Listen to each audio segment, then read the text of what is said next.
Assalamualaikum warahmatullahi wabarakatuh. Terima kasih waktunya ibu-ibu telah menyempatkan hadir. Perkenalkan, saya Nur Wahida dari Universitas Megarizky Makassar.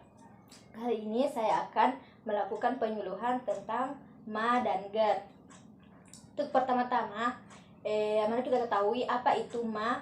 Ma adalah suatu penyakit atau suatu kelainan lambung, di mana lambung itu mengalami luka ataupun peradangan. Sedangkan kalau GERD adalah ketika ma itu sudah mencapai kerongkongan atau melewati katup lambung. Kemudian apa sih faktor-faktor yang menyebabkan ma dan GERD ini terjadi? Banyak faktor, salah satunya yaitu faktor stres, gaya hidup yang tidak sehat seperti makan makanan yang berminyak, kemudian minum beralkohol, makan makanan pedis, kemudian mengonsumsi teh ataupun kopi yang mengandung tinggi kafein. Kemudian bisa juga disebabkan oleh bakteri H. pylori atau Helicobacter pylori.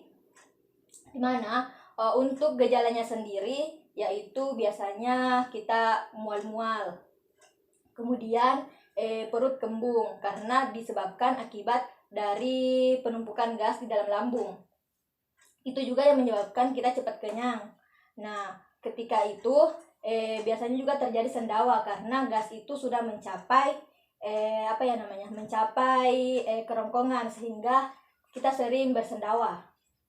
Nah, untuk pengobatannya sendiri itu bisa menggunakan beberapa obat yang biasa diresepkan dokter, yaitu seperti antasida, biasanya itu dijual bebas. Nah, obat ini sendiri mekanisme kerjanya yaitu dia menetralkan asam lambung. Nah, ketika asam lambung terjadi, kita bisa minum antasida. Dia itu akan menetralkan asam lambung. Biasanya obat ini itu dikonsumsi 3 kali sehari atau 2 kali sehari.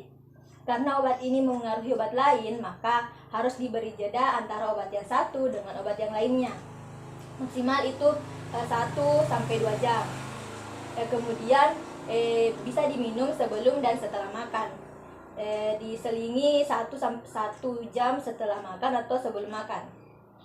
Kemudian ada beberapa obat seperti obat antibiotik juga sering diberikan karena biasanya infeksi H. pylori. Nah, seperti obat antibiotik ini yaitu golongan penisilin, amoxicillin ataupun tetrasiklin juga biasa diberikan. Tapi ini harus ada resep dokter. Kemudian ada golongan H2 blocker ataupun penghambat histamin seperti ranitidin. Obat-obat ini termasuk obat golongan keras sehingga harus ada resep dari dokter. Nah, biasanya obat ini dikonsumsi 2 kali sehari.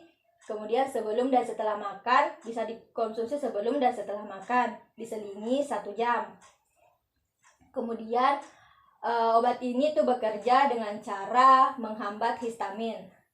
Nah, kemudian ada obat selanjutnya yaitu golongan VVIP.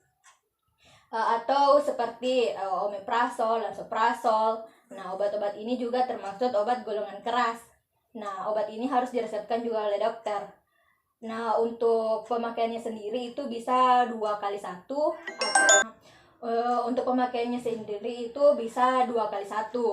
Kemudian bisa sebelum dan setelah makan. Diselingi juga 1-2 jam.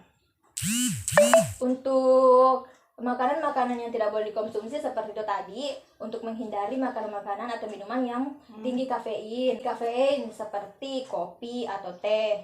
Itu makanan-makanan yang bisa mengiritasi lambung seperti makanan-makanan pedis. Kan itu karena kan lambungnya sudah luka. Jadi menghindari makanan-makanan yang seperti itu. Terima kasih ibu-ibu karena telah menyempatkan hadir. Saya Wahida pamit undur diri. Wassalamualaikum.